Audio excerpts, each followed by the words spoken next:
Good afternoon, class. My name is Patrick Cosgrove. Today I would like to talk about does early intervention make a difference in children with Down syndrome? And the reason I've chosen this topic is because my daughter was born with Down syndrome in 2010. I remember the day that she was born, how devastated I was and how lost, and I had no idea how to proceed. We were referred to a social worker who referred us to early childhood intervention, and they sent out a case manager who determined whether she was eligible for certain services. Now, first let me talk about what is Down syndrome.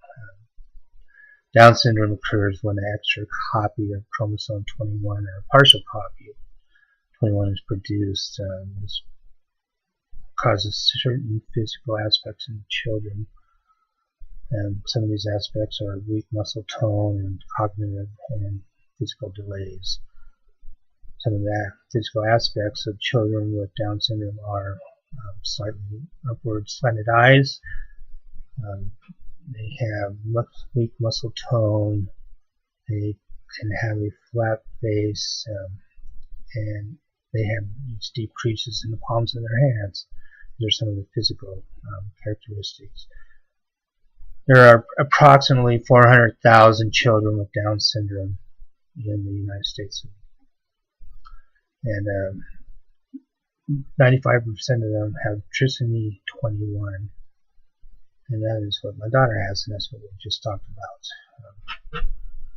So I was referred to early intervention, and this is a program that provides services to children with disabilities, such as occupational therapy, speech therapy, physical therapy. And so they sent out a case manager and to determine whether my daughter was eligible for these services, and she was.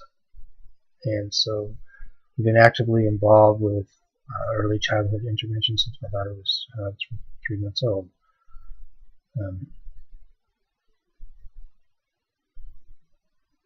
The early years of a child are very, very important as far as the development of their cognitive skills, and I was pointed out by her case manager of early childhood intervention. This is called a window of opportunity, and the first 5 years are really imperative as far as teaching them their fine motor skills and developing their cognitive skills.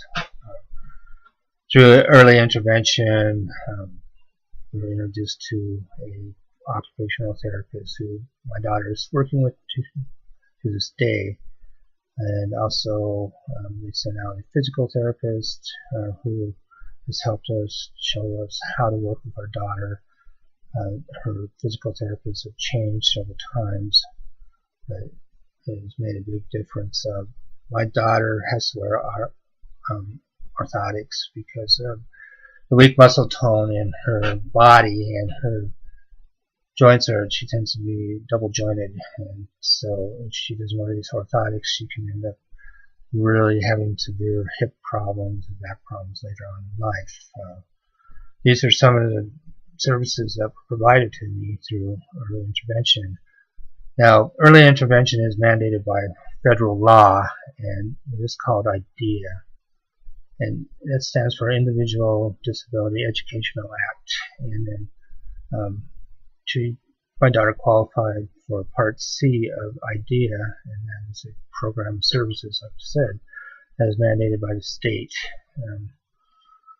And Part C, children with disabilities are eligible from time of birth till they're 3 years old in Part C, and then they go on to Part B. And my daughter just turned 3 yesterday, and so now she will be graduating out of Part C and going into Part B. And next year she will go to a special education at the Career Center, and she will go there twice a week for 3.5 hours. And in this special education class that she attends, next year they will have an occupational therapist and a speech therapist that will work with her. One thing I have learned through working with early childhood intervention, that really the progress of my daughter is up to me and how much I work with my daughter. All the therapists in the world are not going to magically cure my daughter. But what I have found is that through working with them, they have shown me how to work with my daughter. The occupational therapist and I have worked very hard on her fine motor skills as far as her eating and being able to brush her hair and pick things up. And she's had several different physical therapists, and she's actually graduated from physical therapy. But in the beginning, my daughter, most children reach different milestones, typical acting children, and my daughter was not able to even sit up, and so I was shown and directed by the physical therapist how to work with her. And I remember at age 1 we had a walker and we worked with her, and the physical therapist showed me how to work with my daughter when I was at home, and through this my daughter was able to walk at the age of 2, which is, she at first was predicted that she couldn't walk until she wouldn't walk until she was 3. So also about at the age of 1 we were directed to